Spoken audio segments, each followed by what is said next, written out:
Hello बच्चों, क्या हालचाल? सब बढ़िया? ओके बच्चों, क्लास 12 डिटर्मिनेंट्स 4.2 का इंट्रो आज हम पढ़ने जा रहे हैं। एग्जामिनेशन पॉइंट ऑफ व्यू से बात करें अगर तो ये एक्सरसाइज मोस्ट इम्पॉर्टेंट है, क्योंकि इस एक्सरसाइज से एक 4 मार्क्स का क्वेश्चन आपके एग्जामिनेशन पेपर में जरूर दिखाई देगा।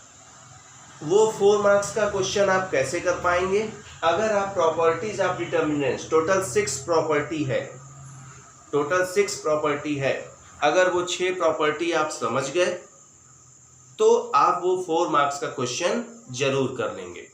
इस वीडियो को पूरा देखिएगा, पूरे क्लास को समझिएगा।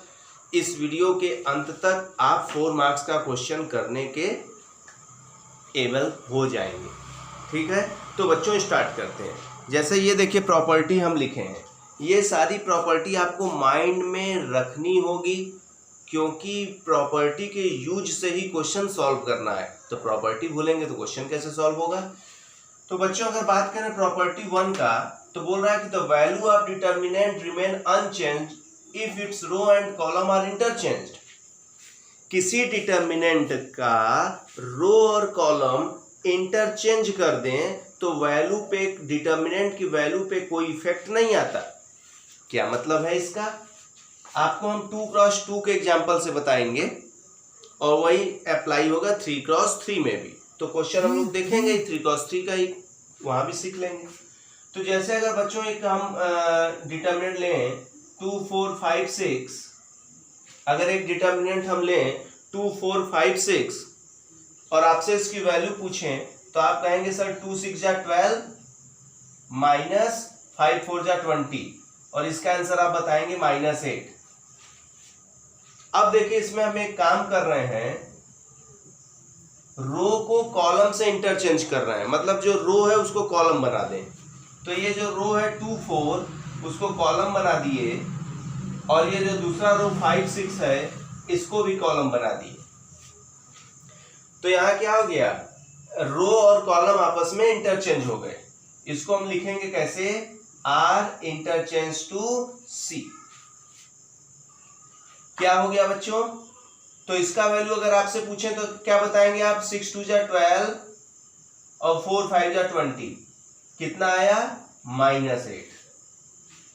तो दोनों के वैल्यू पे कोई इफेक्ट आया नहीं। तो पहला प्रॉपर्टी आपको याद हो गया कि अगर रो को कॉलम में इंटरचेंज कर दें, सभी रो को क्या बना दें? कॉलम बना दें, तो वैल्यू ऑफ डिटर्मिनेंट पे कोई इफेक्ट नहीं आएगा। Property number 1। प्रॉपर्टी नंबर 2 क्या कह रहा है? इफ एनी 2 रो, ब्रैकेट में लिखा है और column of a determinant are interchange then sign of determinant changes.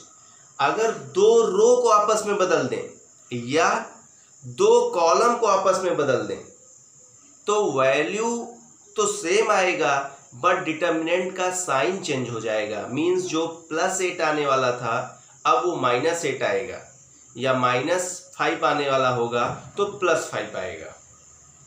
पहले प्रॉपर्टी और दूसरे प्रॉपर्टी में अंतर समझिए। पहले प्रॉपर्टी में रो को कॉलम में इंटरचेंज कर रहा था, दूसरे प्रॉपर्टी में रो को आपस में इंटरचेंज करिए या कॉलम को आपस में इंटरचेंज करिए तो साइन, वैल्यू ऑफ डिटर्मिनेंट के साइन पे इफेक्ट आएगा। कैसे? अगर ये हम प्रॉपर्टी फर्स्ट हटाएं बच्चों, तो यहाँ पे थोड़ा सा स्पेस हो जाएगा, आपको हम समझाएं। अगर हम बात करें, जैसे अगर हम फिर यही लें 5 6 7 8 और इसका वैल्यू आपसे पूछें तो आप कहेंगे सर 8 5 जा 40 और 7 6 जा 42, आएगा आंसर -2।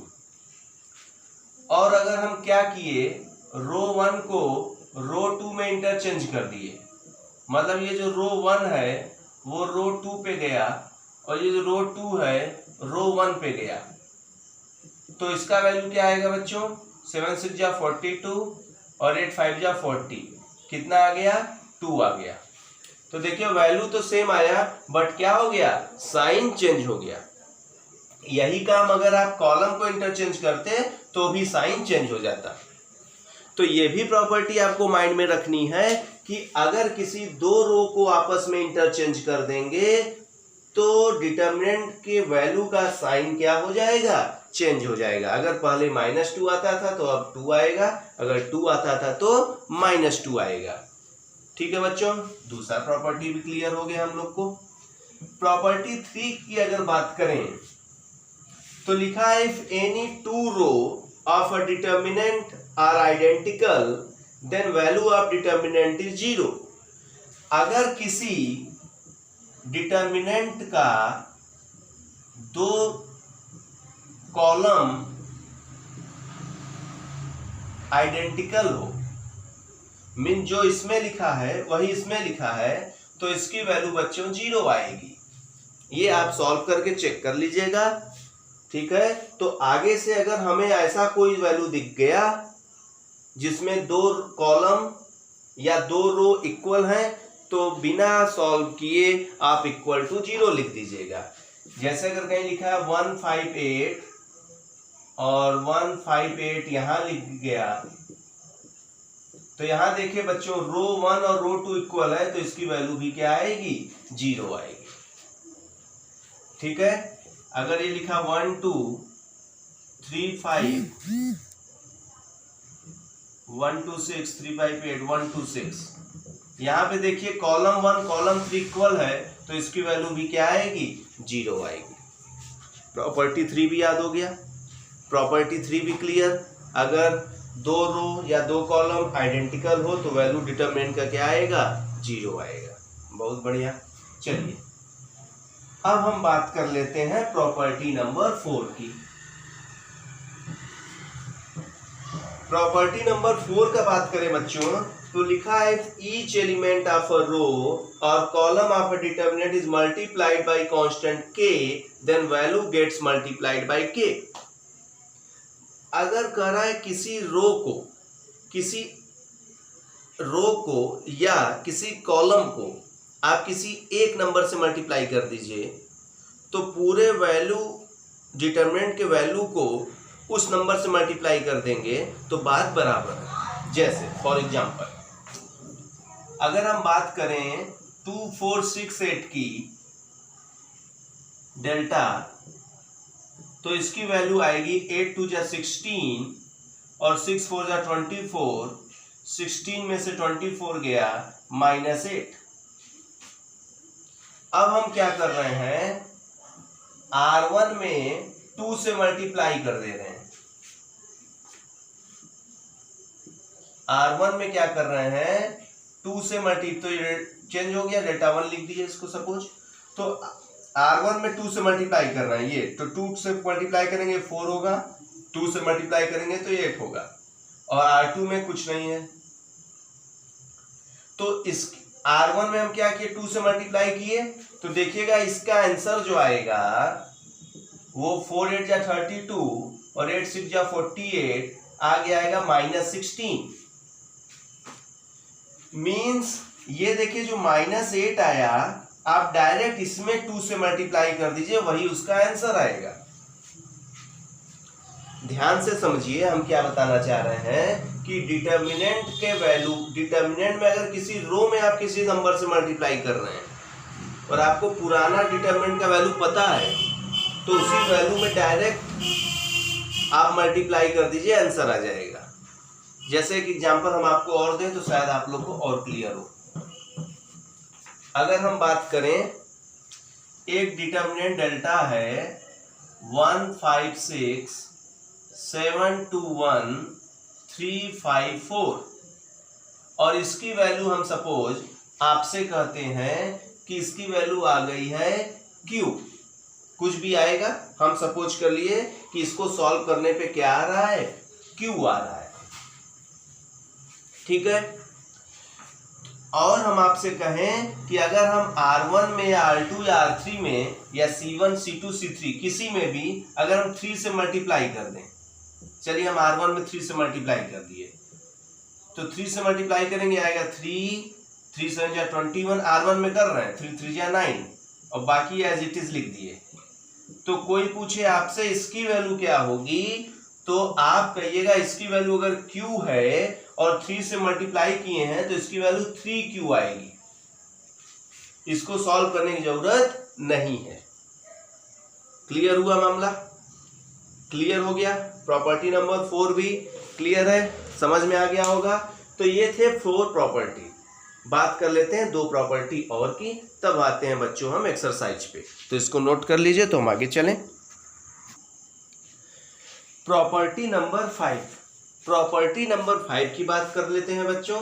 लिखा है सम और all elements of a row और column of a determinant are expressed as sum of 2 or more terms, then determinant can be expressed as sum of 2 or more determinants। सुनिए, किसी डिटर्मिनेंट में किसी भी रो के अगर सभी एलिमेंट्स या कुछ एलिमेंट्स किसी 2 नंबर के सम के फॉर्म में लिखे हैं तो उस डिटर्मिनेंट को हम 2 डिटर्मिनेंट में ब्रेक कर सकते हैं। जैसे एक एग्जाम्पल भी लिए हैं क्वेश्चन के तौर पे। यहां देख रहे हैं बच्चों, रो 2 जो है, यहां के जो एलिमेंट हैं वो किसी न किसी 2 टर्म के प्लस के फॉर्म में लिखे हैं, a+2x, b+2y, c+2z। तो इसको हम क्या कर सकते हैं, इसको हम 2 डिटर्मिनेंट में ब्रेक कर सकते हैं। कैसे?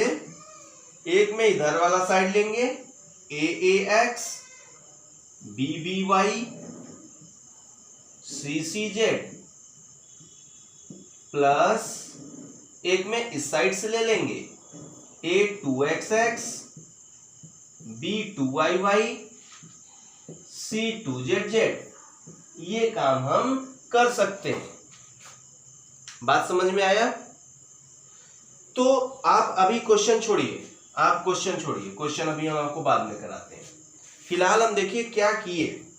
किसी डिटर्मिनेंट में अगर कोई रो के एलिमेंट्स किसी 2 पार्ट में ब्रेक हैं तो पूरे डिटर्मिनेंट को हम 2 पार्ट में ब्रेक कर सकते हैं। देख लीजिए, ABC ये लिखा है, अगर ये है तो एक डिटर्मिनेंट में ये वाला वैल्यू रखेंगे और दूसरे डिटर्मिनेंट में ये वाला वैल्यू रखेंगे। इसका यूज हम बच्चों क्वेश्चन सॉल्व करने में करेंगे। जैसे यही क्वेश्चन था, अगर आप देखेंगे इसको 0 लाना था तो हम यहाँ पे आपको एग्जांपल समझाए हैं। अभी हम आपको क्वेश्चन कैसे करना है ये भी बताएंगे। जैसे अगर आपको देखना हो तो देख लीजिए, इसमें ABC देखिए 2 रो क्या हो गए हैं, इक्वल, तो इसकी वैल्यू क्या हो जाएगी, 0। और अगर बात करें यहाँ 2x, 2y, 2z और यहाँ क्या लिखा है xyz, अगर हम इसमें 2 से मल्टीप्लाई कर दें बच्चों तो ये भी 2x, 2y, 2z हो जाएगा और ये दोनों क्या हो जाएंगे, आइडेंटिकल, तो इसकी वैल्यू भी क्या हो जाएगी, 0। बट आपको हम समझाते हैं कैसे मल्टीप्लाई करेंगे और कब करेंगे। तो आते हैं बच्चों, इसको नोट कर लीजिए। तो अपने लास्ट प्रॉपर्टी नंबर 6 पे आ जाते हैं। ये देखिए बच्चों, हमारी लास्ट प्रॉपर्टी, डिटर्मिनेंट्स का ये लास्ट प्रॉपर्टी है। ये आप पढ़ लीजिए। देखिए, हम आपको इन शॉर्ट बताते हैं कि ये जो ऑपरेशन आप उसमें करते थे मैट्रिक्स वाले में, एलिमेंट्री रो ऑपरेशन या रो ट्रांसफॉर्मेशन वाले में करते थे, तो वो आप ये जो है इसमें अप्लाई करेंगे। जैसे अगर हम आपको बताएं, यहाँ लिखा है x, y, z और a, b, c and p, q, r, ठीक है। तो अगर इसमें ये देखिए ये ऑपरेशन आप अप्लाई करेंगे, मीन्स अगर r1 को आप चाहें तो r1 + 2r2 से इंटरचेंज कर सकते हैं। याद करिए, ऐसा काम आप मैट्रिक्स में रो ट्रांसफॉर्मेशन में किए हैं तो आप इससे हैबिचुअल हैं। तो अगर ये करेंगे तो बच्चों r1 में चेंज कर रहे हैं तो पहली बात तो r2, r3 as it is लिख लेंगे और देखिए क्या कर रहे हैं, r1 + 2r2 मतलब r1 + 2r2, तो 2a। फिर यही काम इसमें भी r1 + 2r2, r1 + 2r2, ठीक है। तो ये डिटर्मिनेंट किस में चेंज हो जाएगा, इसमें चेंज हो जाएगा। सबसे बड़ी बात ये कब करेंगे और क्यों करेंगे, ठीक है, ये समझने वाली बात है। जैसे वहां तो हमें 1 0 0 लाना था, उस बिहाफ पे करते थे। तो तो यहाँ भी बच्चों आपको प्रूव करने के लिए राइट हैंड साइड दिया रहेगा। उस राइट हैंड साइड को देख के आपके माइंड में ये अपने आप क्लिक करेगा कि R1 + 2R2 करें कि R1 - R2 करें। ठीक है, बस ये याद रखिएगा अगर R1 यहाँ लिखे हैं बच्चों तो यहाँ R1 से ही स्टार्ट करिएगा, या C1 लिखे हैं तो C1 से ही स्टार्ट करिएगा। अब फिर जैसे R1 में इंटरचेंज कर रहे हैं तो R1 यहाँ लिख दीजिए। अब R1 में क्या प्लस माइनस करना है वो आगे आप लिखेंगे। बात समझ में आ रहा है? R1 में इंटरचेंज किए, R2 में इंटरचेंज किए और लगातार तीनों में नहीं कर। एक एग्जांपल हम आपको बताते हैं, अभी को एक्सरसाइज में ही आएगा कि कब आप एक से ज्यादा ऑपरेशन या दो से ज्यादा ऑपरेशन नहीं लगा पाएंगे।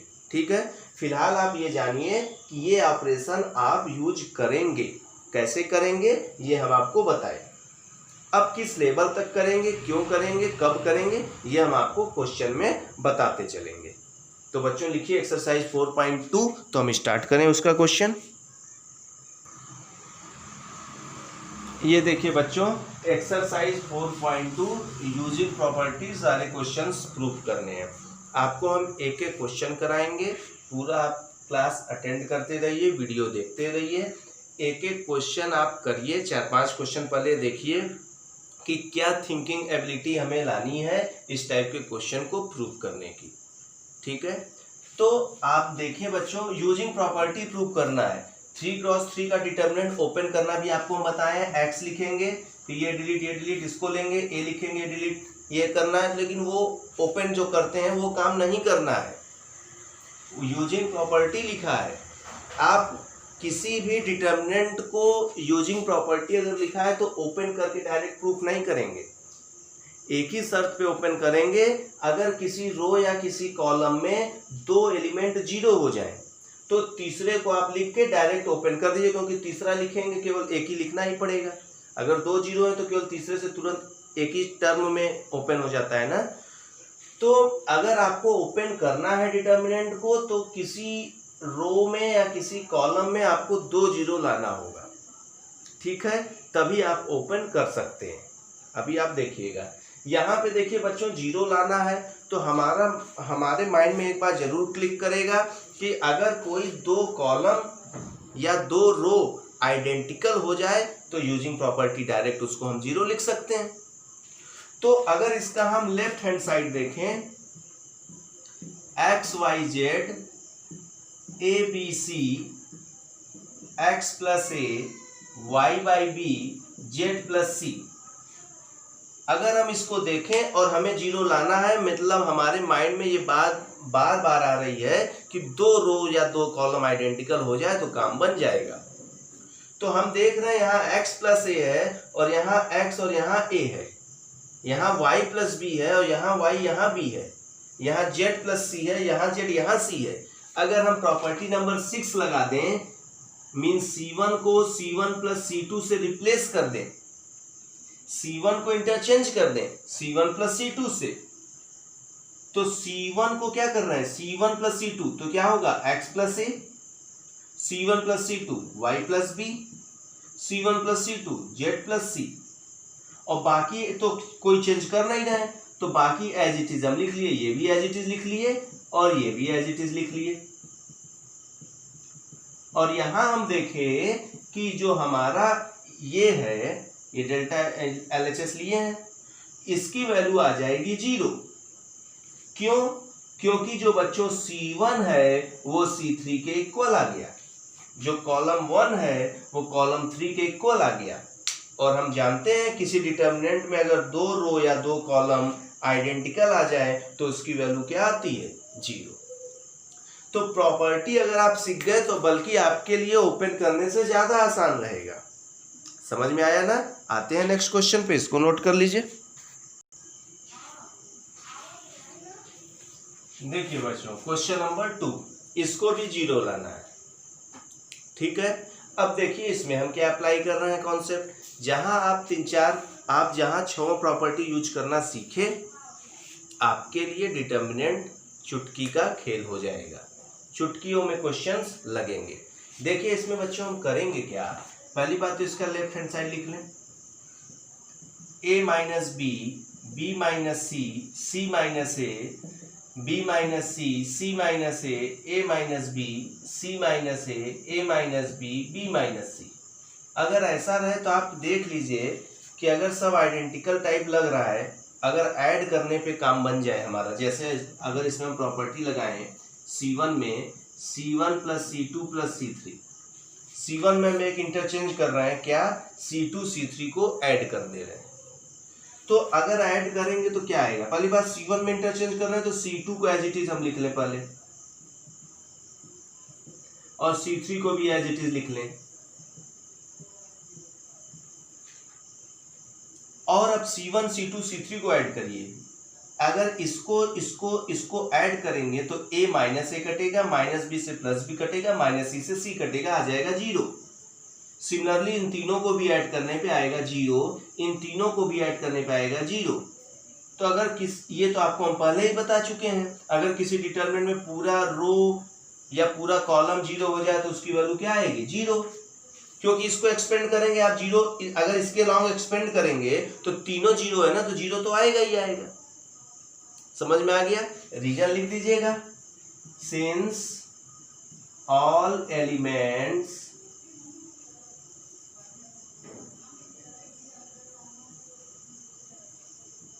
ऑफ कॉलम फर्स्ट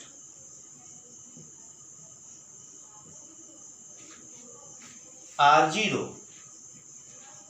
बात समझ में आ गया, इजी था ना। आते हैं नेक्स्ट क्वेश्चन पे। ये देखिए बच्चों, क्वेश्चन नंबर 3 बहुत ही अच्छा क्वेश्चन है। इसकी वैल्यू 0 लानी है। अगर इसको आप डायरेक्ट एक्सपेंड कर देंगे तो 0 आ ही जाएगा, बट यूजिंग प्रॉपर्टी करना है। तो अगर इसका LHS आप देखें, सपोज ये आपका LHS हो गया और 0 लाना है तो हम हटा दे रहे हैं फिलहाल। चलिए अब देखिए कि आप ऐसा कुछ करिए, या तो किसी में पूरा 0 आ जाए, या तो 2 रो या 2 कॉलम आइडेंटिकल हो जाए। तो इसमें हम क्या कर रहे हैं, ध्यान से देखिएगा, हम C2 में या C1 में इंटरचेंज कर दे रहे हैं, C1 में इंटरचेंज कर रहे हैं। देखिए कर क्या रहे हैं, C1 प्लस 9C2 कर रहे हैं। ये थिंकिंग एबिलिटी आप के अंदर धीरे धीरे आ जाएगी। जहां आप 10-12 क्वेश्चन लगाएं, आप खुद समझ जाएंगे कि अच्छा ऐसे क्या करना है। अब जैसे 65 था तो हम सोचे अगर 9 से मल्टीप्लाई कर दें तो 63 हो जाएगा, और 2 ऐड कर दें तो 65 हो जाएगा। 9 से मल्टीप्लाई कर दें तो 72, 3 ऐड कर दें 75, 9 से मल्टीप्लाई करके ऐड, तो तीनों में अगर 9 से मल्टीप्लाई करके ऐड कर दें तो इसके इक्वल आ जाएगा। तो यहाँ पे अगर हम देखें C1 में इंटरचेंज करना है तो C2 तो एज इट इज लिख ही लिए,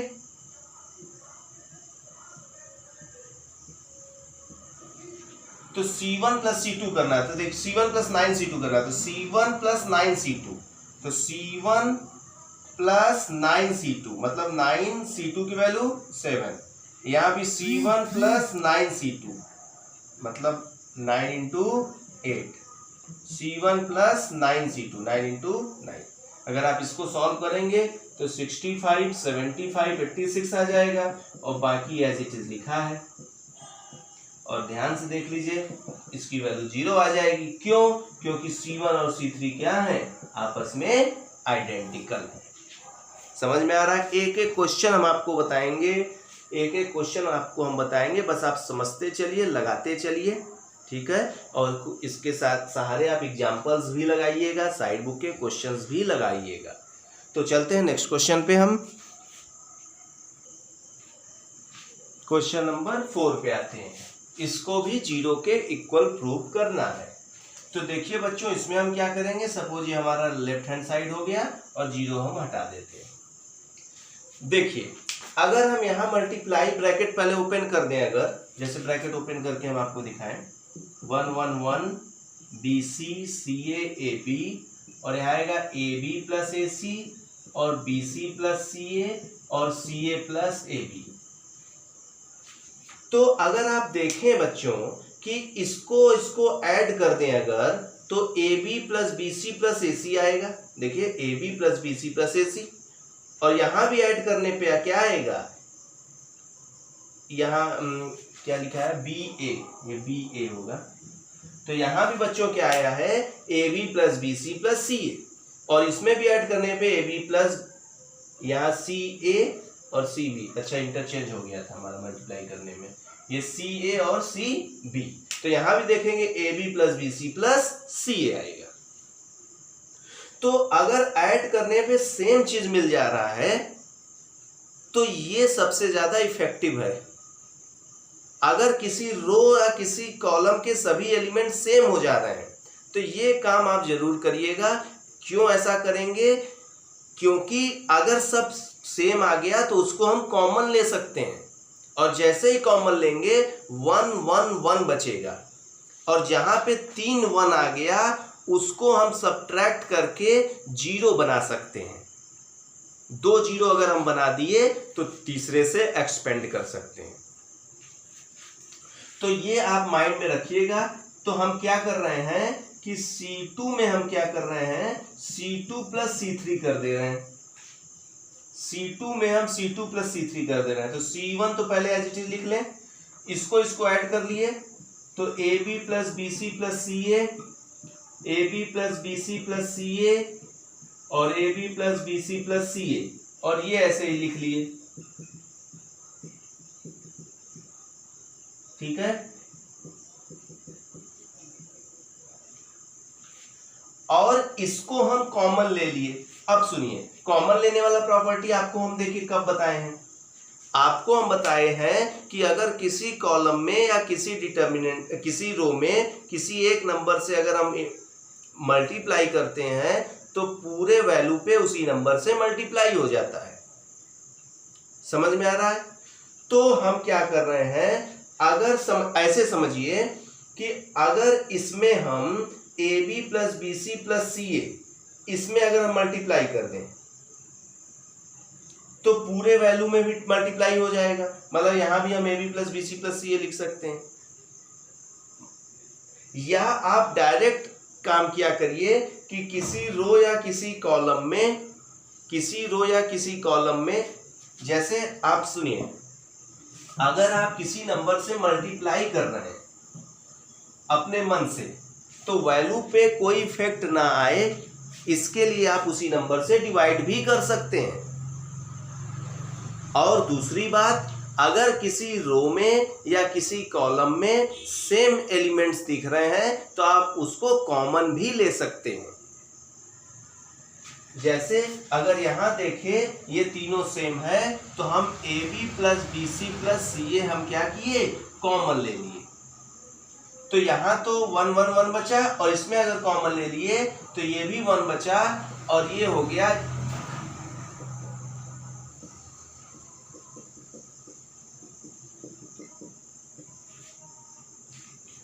अब आप कंफ्यूज हो रहे होंगे कि सर हम कॉमन ले लिए, अगर किसी को क्या पता हम किस में से कॉमन लिए। जैसे हमारे पास ये ना रहे, हमारे पास ये रहे, तो हम A B plus B C plus C A को अंदर जब ले जाएंगे तो इसमें मल्टीप्लाई करेंगे, इसमें मल्टीप्लाई करेंगे, क्योंकि हमें तो पता नहीं किस में था। तो अगर एलिमेंट बाहर है तो अगर वो अंदर जाएगा तो किसी एक में होगा, सब में नहीं होगा। मैट्रिक्स में क्या होता था, अगर कोई एक एलिमेंट बाहर रहता था और वो अंदर जाता था तो सभी एलिमेंट से मल्टीप्लाई हो जाता था। डिटर्मिनेंट में क्या है कि किसी एक कॉलम या किसी एक रो में ही होगा। जैसे अगर मैट्रिक्स में सभी में कॉमन रहता था, 2 2 2 सभी में होगा तभी कॉमन होता था। लेकिन डिटर्मिनेंट में क्या है, किसी एक रो या किसी एक कॉलम में भी अगर कॉमन एलिमेंट्स हैं तो बाहर हम कॉमन ले सकते हैं, इससे वैल्यू पे कोई इफेक्ट नहीं आएगा। अब यहां 1 1 1 2 इक्वल आ गया तो इसकी वैल्यू हो जाएगी 0, ब्रैकेट में लिख देंगे since C1 is equal to C2, और ओवरऑल क्या हो जाएगा 0। ये दोनों आइडेंटिकल आ गया तो डायरेक्ट क्या हो जाएगा 0 हो जाएगा। बात क्लिक कर रहा है, समझ में आ रहा है? आइए एक क्वेश्चन और देखते हैं।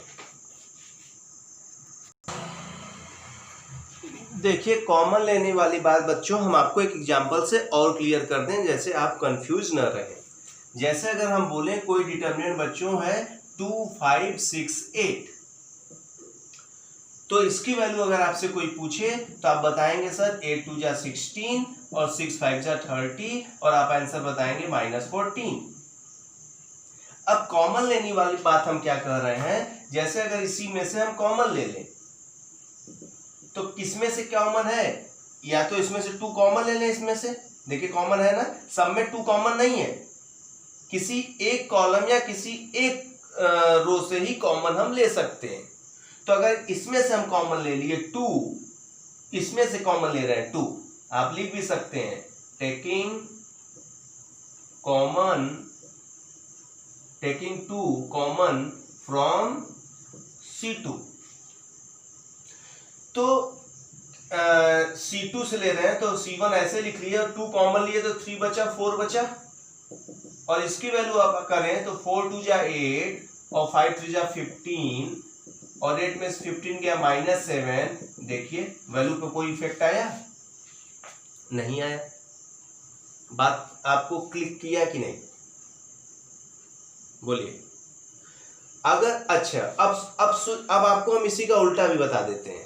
जैसे आप कंफ्यूज होंगे सर हम 2 कॉमन तो लिए इसमें से, बट अगर हमें 2 को अंदर ले जाना हो तो अब इसमें से कॉमन लिए तो क्या इसी में ले जाएंगे तभी काम बनेगा? नहीं, ये 2 आप किसी भी कॉलम में लेते जाए तो काम बन जाएगा। जैसे इस 2 का मल्टीप्लाई आप करा दीजिए, देखिए फिर वही आंसर आएगा कि नहीं, देखा जाए तो 2 का मल्टीप्लाई कराइए 4 और 10 और उसको एज इट इज लिखे, मल्टीप्लाई के 16 -30 कितना आया? -14 ही आया। बात समझ में क्लिक किया? तो आप कॉमन किसी एक रो या किसी एक से ही लेंगे। समझ में आ रहा है कि नहीं? अगर आप इस 2 को अंदर भेजना चाहे तो रो में भी मल्टीप्लाई करा सकते हैं। जैसे देखिए रो में मल्टीप्लाई कराइए, 2 को रो 1 में करा दीजिए, रो 1 में कराइए तो यह आएगा 16 -30, ये भी देखिए -14 ही आया। इन शॉर्ट ये बात समझिए, देखिए काम का बात सुनिए कि किसी कॉलम में अगर कोई एलिमेंट कॉमन आप ले सकते हैं तो बाहर ले लीजिए, किसी रो में से अगर कोई एलिमेंट कॉमन ले सकते हैं तो बाहर उसको ले लीजिए। जरूरी नहीं कि सभी एलिमेंट्स के पास हो तो ही कॉमन होगा, पहली बात। दूसरी बात, अगर रो 1 से आप 2 कॉमन लेना चाहते हैं, रो 2 से आप 3 कॉमन लेना चाहते हैं तो उसको भी आप ले सकते हैं। बाहर 2 लिखिए, फिर इनटू बाहर 3 लिखिए, और एक बार जब बाहर एलिमेंट है और उसको आपको अंदर ले जाना है तो आप रो 1 में भी ले जा सकते हैं, रो 2 में भी, C1 में भी, C2 में भी, चाहे जिसमें आप मल्टीप्लाई करा दीजिए, बट किसी एक ही कॉलम या रो में मल्टीप्लाई होगा, सब में मल्टीप्लाई नहीं होगा। ठीक है बच्चों, तो ये था आज का बेसिक 4.2 का इंट्रो। आपको लगभग हम 4 क्वेश्चन कराए, 4-5 क्वेश्चन। अगले वीडियो में हम आपको पूरा एक्सरसाइज कंप्लीट कराएंगे। अच्छे क्वेश्चन है, अच्छे लेवल के क्वेश्चन है, जिसमें से बोर्ड में 4 मार्क्स के क्वेश्चन आते भी हैं। ओके बच्चों, वीडियो को लाइक करिए, चैनल पे नए हैं तो सब्सक्राइब करिए और अपने दोस्तों को शेयर कर दीजिए कि डिटर्मिनेंट पढ़ना चालू करें। तब तक के लिए बाय, कीप लर्निंग।